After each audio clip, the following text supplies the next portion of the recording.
বিসমিল্লাহির রহমানির রহিম। আসসালামু আলাইকুম ওয়া রাহমাতুল্লাহ। একবার চোখ বন্ধ করে কল্পনা করুন তো, একজন বৃদ্ধ নবী, বয়স প্রায় ৮০ বছর, চুল সাদা, শরীর দুর্বল, কিন্তু হৃদয়ে ভরা আল্লাহর প্রতি অটল বিশ্বাস। তিনি একদিন ২ হাত তুলে আকাশের দিকে তাকিয়ে কাঁদতে কাঁদতে বললেন, হে আমার রব, আমি তো দুর্বল হয়ে গেছি, আমার হাড়গুলো পর্যন্ত নরম হয়ে গেছে, কিন্তু আমি কখনো তোমার কাছে দোয়া করে ব্যর্থ হইনি। তারপর কি হলো জানেন? অসম্ভব কিছু ঘটল। একজন বন্ধ্যা স্ত্রী, এক বৃদ্ধ স্বামী, তবুও আল্লাহ তাদের দিলেন এক অলৌকিক সন্তান। কিন্তু এখানেই শেষ নয়। এই নবীর জীবন শেষ হয়েছিল এমন এক মর্মান্তিক ঘটনায়, যা শুনলে আপনার শরীর শিউরে উঠবে। একটি গাছ, একটি নিষ্ঠুর তারা, আর সেই গাছের ভেতরেই শহীদ হলেন আল্লাহর প্রিয় নবী। আজকের গল্প নবী জাকারিয়া আলাইহিসসালাম ও নবী ইয়াইয়া আলাইহিসসালামের হৃদয় বিদারক ঈমান জাগানো কাহিনী। বনি ইসরায়েলের এক অন্ধকার সময় মানুষ ধীরে ধীরে আল্লাহর পথ ভুলে যাচ্ছিল। ইবাদত ছিল, কিন্তু তাতে ছিল না আন্তরিকতা। মসজিদ ছিল, কিন্তু হৃদয় ছিল ফাঁকা। এই সময়েই আল্লাহ বেছে নিলেন এক পবিত্র নারীকে, মরিয়ম আলাইহিসসালাম। তার জন্মের আগেই তার মা মানত করেছিলেন, হে আল্লাহ, আমার গর্ভে যে সন্তান আছে তাকে আমি সম্পূর্ণভাবে তোমার ইবাদতের জন্য উৎসর্গ করলাম। এই মানতের ফলেই ছোট্ট মরিয়ম আলাইহিসসালাম বড় হতে লাগলেন আল্লাহর ঘরে, বাইতুল মাকদিসে।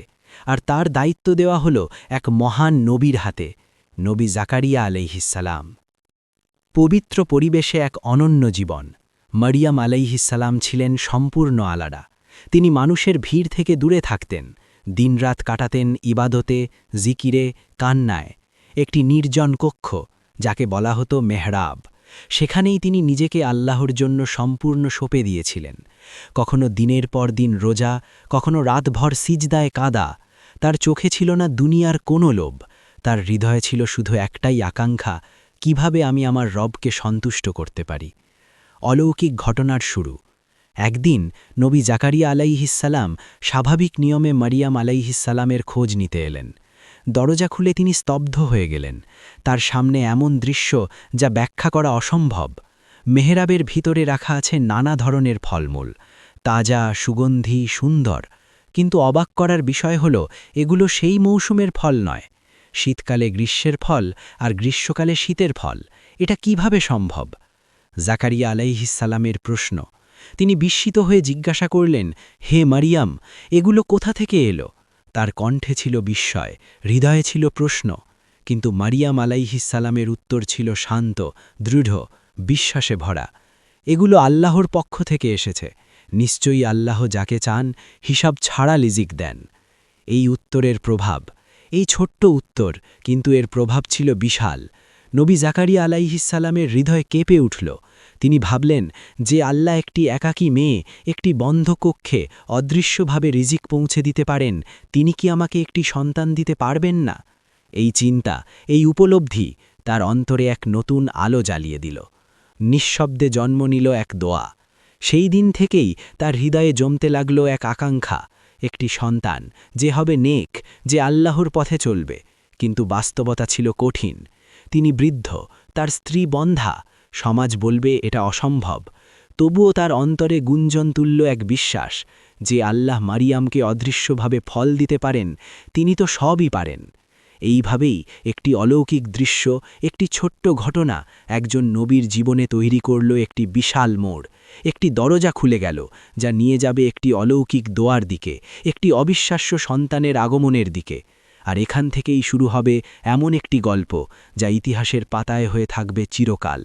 রাত গভীর, চারপাশ নিস্তব্ধ, আকাশে অসংখ্য তারা জ্বলছে। সবাই ঘুমিয়ে আছে, কিন্তু একজন মানুষ জেগে আছেন। তিনি হলেন নবী জাকারিয়া আলাইহিসসালাম। নিঃশব্দ রাতের কান্না। তিনি এক কোণে দাঁড়িয়ে আছেন, কেউ দেখছে না, কেউ শুনছে না, কিন্তু তিনি জানেন তার রব তাকে দেখছেন, শুনছেন। তার চোখ ভিজে গেছে অশ্রুতে, হৃদয় ভেঙে পড়েছে নীরব কষ্টে। ধীরে ধীরে তিনি 2 হাত তুললেন। তার কণ্ঠ কাঁপছে, কিন্তু বিশ্বাস অটুট। হে আমার রব, আমার হাড়গুলো দুর্বল হয়ে গেছে, আমার মাথার চুল সাদা হয়ে গেছে। এই কথাগুলো শুধু শব্দ ছিল না, এগুলো ছিল এক বৃদ্ধ মানুষের জীবনের বাস্তবতা, একাকিত্বের ভয়। তিনি আবার বললেন, হে আল্লাহ, আমি ভয় পাচ্ছি, আমার পরে যারা আসবে তারা কি তোমার দিনকে ঠিকভাবে রক্ষা করবে? এই ভয়টা ছিল গভীর, এটা ছিল দুনিয়ার ভয় নয়, এটা ছিল দিনের ভবিষ্যৎ নিয়ে উদ্বেগ। তিনি চেয়েছিলেন একজন সন্তান, যে হবে নেক, যে আল্লাহর পথকে ধরে রাখবে। কিন্তু বাস্তবতা ছিল নির্মম। বয়স প্রায় ৮০ বছর, শরীর দুর্বল, স্ত্রী বন্ধা। মানুষ হলে হয়তো হাল ছেড়ে দিত, কিন্তু তিনি তো নবী, তিনি জানেন আল্লাহর কাছে অসম্ভব বলে কিছু নেই। তাই তিনি বললেন, হে আমার রব, তুমি আমাকে তোমার পক্ষ থেকে একটি পবিত্র সন্তান দাও। এরপর তিনি এমন একটি কথা বললেন যা ইতিহাসে অমর হয়ে আছে, হে আমার রব, আমি তো কখনো তোমার কাছে দোয়া করে ব্যর্থ হইনি। কি গভীর এই বিশ্বাস! জীবনের প্রতিটি মুহূর্তে, প্রতিটি কষ্টে তিনি দেখেছেন আল্লাহ তার দোয়া কবুল করেছেন। তাই আজও তিনি নিশ্চিত, এই দোয়া ফিরিয়ে দেওয়া হবে না। দোয়া শেষ হল, কিন্তু গল্প এখানে শেষ নয়। তিনি কোনো অলৌকিক দৃশ্য দেখেননি, সাথে সাথে কোনো আওয়াজ শোনেননি, কিন্তু তার হৃদয় শান্ত হয়ে গেল। কারণ তিনি জানতেন, যখন দোয়া আকাশে ওঠে তার জবাব আসবেই, হয়তো আজ, হয়তো কাল, হয়তো এমনভাবে যা কল্পনার বাইরে। ফেরেশতাদের আগমন, সুখবরের মুহূর্ত। কিছুদিন পর একদিন যখন তিনি ইবাদাতে দাঁড়িয়েছিলেন, হঠাৎ এক অলৌকিক ঘটনা ঘটল। ফেরেশতারা তাকে ডেকে বললেন, হে জাকারিয়া, আল্লাহ তোমাকে একটি সন্তানের সুসংবাদ দিচ্ছেন। তার হৃদয় থমকে গেল। তার নাম হবে ইয়াইহা। এর আগে এমন নাম কাউকে দেওয়া হয়নি। বিস্ময় আর আনন্দের মিশ্র অনুভূতি। জাকারিয়া আলাইহিসসালাম অবাক হয়ে জিজ্ঞাসা করলেন, হে আমার রব, আমার কিভাবে সন্তান হবে? আমার স্ত্রী তো বন্ধা, আর আমি তো চরম বৃদ্ধ। এই প্রশ্ন ছিল অবিশ্বাস থেকে নয়, এটা ছিল বিস্ময়ের প্রশ্ন। আল্লাহর জবাব, অসীম শক্তির ঘোষণা। উত্তর এলো, এভাবেই হবে, এটা আমার জন্য সহজ। এই ছোট্ট বাক্যের ভেতরে লুকিয়ে আছে পুরো পৃথিবীর সব অসম্ভবকে সম্ভব করার শক্তি। এই রাত, এই দোয়া, এই কান্না, এগুলো ছিল শুধু একটি সন্তানের জন্য নয়, এগুলো ছিল একজন বান্দার তার রবের প্রতি অটল বিশ্বাসের গল্প, যেখানে বয়স বাধা নয়, যেখানে অসম্ভব বলে কিছু নেই। আর এখান থেকেই শুরু হবে একটি অলৌকিক জন্মের গল্প, একজন নবীর আগমনের গল্প, নবী ইয়াইহা আলাইহিসসালাম। রাত পেরিয়ে ভোর হল, এক নতুন দিনের সূচনা। কিন্তু এই ভোরটা ছিল অন্যরকম। এটা শুধু সূর্যোদয় নয়, এটা ছিল একটি অলৌকিক প্রতিশ্রুতির বাস্তব রূপ। অলৌকিক জন্ম, একটি দোয়ার পূর্ণতা। এক বৃদ্ধ নবী, এক বন্ধা নারী, মানুষের চোখে যেটা অসম্ভব, আল্লাহ সেটাকেই করে দেখালেন। নবী জাকারিয়া আলাইহিসসালামের ঘরে জন্ম নিলেন এক পবিত্র শিশু, নবী ইয়াইহা আলাইহিসসালাম। এই শিশুর আগমন ছিল শুধু একটি সন্তানের জন্ম নয়, এটা ছিল একটি দোয়ার কবুল হওয়া, একটি অলৌকিক নিদর্শন। আর সবচেয়ে আশ্চর্যের বিষয় হল, এই নাম ইয়াইহা এর আগে পৃথিবীতে কারও রাখা হয়নি। শৈশব থেকেই ভিন্ন এক শিশুর পরিচয়। ইয়াহিয়া আলাইহিসসালাম ছিলেন অন্য সব শিশুর মতো নন। যেখানে অন্য সব শিশু খেলায় মেতে থাকে, তিনি থাকতেন চিন্তায়, ইবাদতে। ছোট্ট বয়সেই তার চোখে ছিল গভীরতা, কথায় ছিল প্রজ্ঞা। কেউ যদি তাকে খেলতে ডাকত, তিনি নরম কণ্ঠে বলতেন, আমি তো খেলাধুলার জন্য সৃষ্টি হইনি।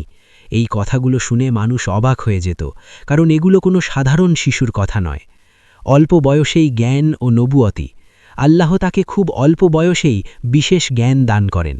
তার হৃদয় ছিল পবিত্র, চিন্তা ছিল স্বচ্ছ, আর অন্তর ছিল আল্লাহ ভীরুতায় ভরা।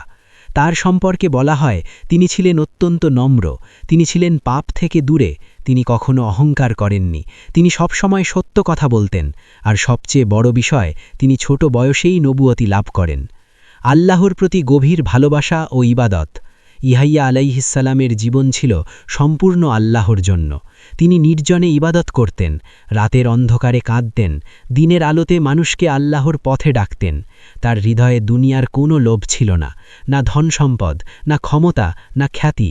তার একটাই লক্ষ্য ছিল, কিভাবে আমি আমার রবকে সন্তুষ্ট করতে পারি। পিতামাতার প্রতি ভালোবাসা ও অনুগত। তিনি ছিলেন তার পিতামাতার প্রতি অত্যন্ত অনুগত। বিশেষ করে নবী জাকারিয়া আলাইহিসসালামের প্রতি তার ভালোবাসা ছিল গভীর। তিনি কখনো তাদের কষ্ট দিতেন না, কখনো উচ্চস্বরে কথা বলতেন না, সবসময় বিনয়ে ও নম্রতায় আচরণ করতেন। সত্যের পথে দৃঢ়তা। যখন তিনি বড় হলেন তখন তার দায়িত্ব শুরু হলো মানুষকে আল্লাহর পথে ডাকা। কিন্তু সেই সময় সমাজ ছিল অন্যায় ও পাপাচারে ভরা। মানুষ হারামকে হালাল বানিয়ে ফেলছিল, ক্ষমতাবানরা জুলুম করছিল। কিন্তু ইয়াহিয়া আলাইহিসসালাম ভয় পাননি। তিনি স্পষ্টভাবে বলতেন, এটা হারাম, এটা আল্লাহর বিধানের বিরুদ্ধে। তার কণ্ঠে ছিল না ভয়, ছিল শুধু সত্য। ঝড়ের আগের নিস্তব্ধতা। কিন্তু এই সত্যবাদিতা, এই নির্ভীকতা ধীরে ধীরে তার বিরুদ্ধে এক ঝড় তৈরি করছিল। মানুষ তার কথা শুনতে চাইত না, শাসকরা তাকে সহ্য করতে পারত না, কারণ সত্য সবসময় মিথ্যার জন্য হুমকি। ইয়াহিয়া আলাইহিসসালামের জীবন ছিল ছোট কিন্তু গভীরতায় ভরা। তিনি আমাদের শিখিয়ে গেছেন, বয়স বড় কথা নয়, ঈমানই আসল। সত্য কথা বলতে ভয় পাওয়া যাবে না। আল্লাহর ভালোবাসা পেতে হলে দুনিয়াকে ছাড়তে হয়। কিন্তু সামনে আসছে এক ভয়ঙ্কর অধ্যায়, যেখানে এই পবিত্র নবীকে দিতে হবে তার জীবনের সবচেয়ে বড় মূল্য। ইয়াহিয়া আলাইহিসসালামের শাহাদাত, এক অত্যাচারী